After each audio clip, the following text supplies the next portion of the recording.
Share.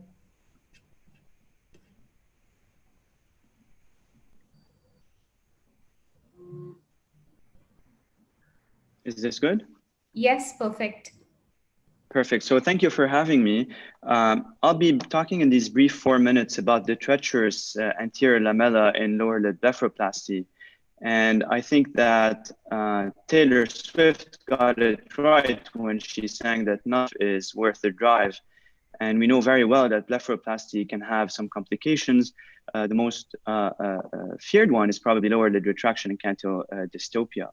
So I will be presenting a couple of quick cases in the hope to illustrate some of the thought process that we go through to try to prevent having such a complication. In this first case, this is a lady that presented to me after having surgery done elsewhere, but I was lucky enough to get her pre-op photo, and you can tell that she had both upper and lower lid dermatochalasis and fat prolapse, as well as ptosis and frontalis overaction.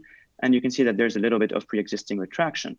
She had an upper and lower lid blepharoplasty as well as a ptosis repair, but you can see that she's not particularly very happy because although her ptosis is better and the fat prolapse is much better, but you can see that there is worsening of the lower lid retraction and there is lateral canthal dystopia. So we go back to the drawing board. What must have happened for this lower lid retraction to happen? And I would like to think of retraction as a very anatomical problem. It's either a shortened anterior lamella where we have removed too much skin or orbicularis, or if there's middle lamellar scarring where there is too much scarring at the level of the septum, or devolumization at the level of the orbital fat, as well as horizontal laxity, which is usually this 3D structure, which is the medial and the lateral canthal tendons, as well as the orbicularis stones that are not addressed in surgery. So whenever a surgeon wants to do a blepharoplasty, there's usually a very methodical process to follow. First of all, we assess the patients in clinic, and then we make a design or a drawing of what we need to do, and then finally we execute.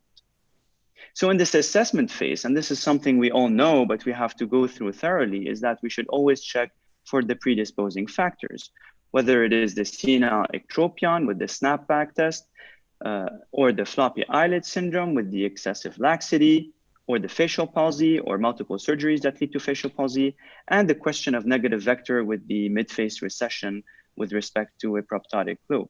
And finally, the question of mid-face descent.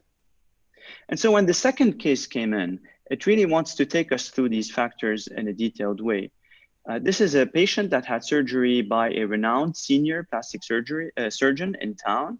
And you can see that he has severe lower lid retraction and ectropion. And trying to see what he has, you can see that there is definitely a shortened anterior lamella. There is devolumization of the middle lamella, as well as horizontal laxity. And looking at his predisposing factors, he had senile ectropion. He also had some element of floppy eyelid, as well as a bit of a negative vector and mid-face descent.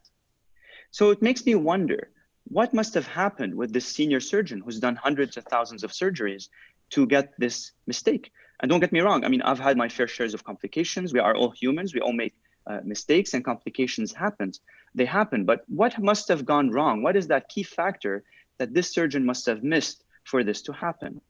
And I think it really hit me in the same way that an apple hit Newton's head, not to compare myself to Newton, but it really hit me when that patient went on that surgical table and laid down from the upright to the supine position, because around 80 to 90% of his retraction suddenly got better just by laying down on that table. And this illustrates very much the role of gravity with respect to the anterior lamella. And this has been studied by Rod Rohrich that looked into the fat pads and all the interconnections between. We also have studies that look into the changes that happen in the face from the supine to the upright position. You can see the movement in the SOOF fat pads, the lengthening of the lid cheek junction, and all the movements of the landmarks of the face, which is because of the changes that happen to the bony landmarks. So I've tried to look into every patient I do. This is a patient I've seen last week, and you can see the significant changes in the position of the mid-face and the significant lengthening of the eyelid and the lid cheek junction just from going to the supine to the upright position.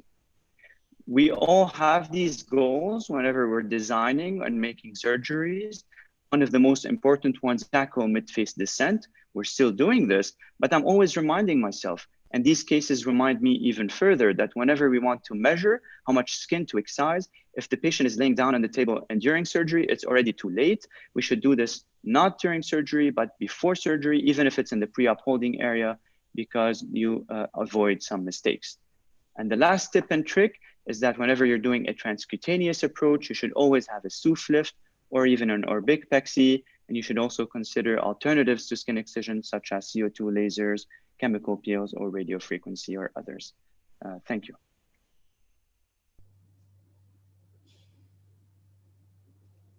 I hope I